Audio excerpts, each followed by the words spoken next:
అందరికీ నమస్కారం అండి. ఆంధ్రప్రదేశ్లో ఉన్న ముఖ్యమైన పుణ్యక్షేత్రాలన్నింటినీ కూడా మీకు చూపించాలనే ఉద్దేశంతో నేనైతే ఈ వీడియోలను మొదలుపెట్టాను. మొదటి వీడియో వచ్చి శ్రీశైలం అండి. శ్రీశైలం వీడియో కనుక ఎవరైనా చూడకపోతే కింద డిస్క్రిప్షన్లో లింక్ అయితే ఇస్తాను. ఆ వీడియోని పూర్తిగా చూడండి.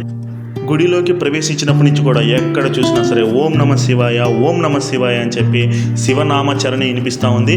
నేనైతే రాహుకేతు పూజ అయితే చేయించుకున్నాను.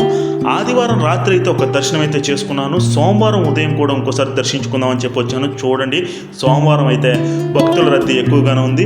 సెలవు దినాలు కావడంతో శని ఆదివారాల్లో వచ్చిన భక్తులు సోమవారం ఖచ్చితంగా దర్శనం అయితే చేసుకుని వెళ్తారు. ఇక్కడికి వచ్చి తిరుపతితో కనెక్టివిటీ ఎక్కువ ఉంటుంది, కాణిపాకంతో కనెక్టివిటీ ఎక్కువ ఉంటుంది. ఇక్కడికి వచ్చిన ప్రతి ఒక్కరు కూడా ఇక్కడికి రావాలి అన్నట్టుగా ఖచ్చితంగా వచ్చి వాళ్ళ మొక్కునైతే తీసుకుని వెళ్తూ ఉంటారు. ఆలయ ప్రాంగణం అంతా కూడా కర్ణాటక, ఆంధ్రప్రదేశ్, తమిళనాడు నుంచి వచ్చిన భక్తులతో నిండిపోయింది. అంతేకాకుండా ప్రసాదానికి అయితే చాలా లేట్ అవుతుందని చెప్పి నా ఫ్రెండ్ అయితే క్యూ లైన్లో నిలబడ్డాడు. ఎట్టకేలక ప్రసాదం అయితే సాధించేశాడు. గుప్పుడు పులిహార అయితే నోట్లో వేసుకున్నాం. నెల్లూరు అయితే బయలుదేరిపోయాం. నెక్స్ట్ వీడియో కోసం అయితే వెయిట్ చేయండి. కామెంట్, లైక్, షేర్ చేయండి.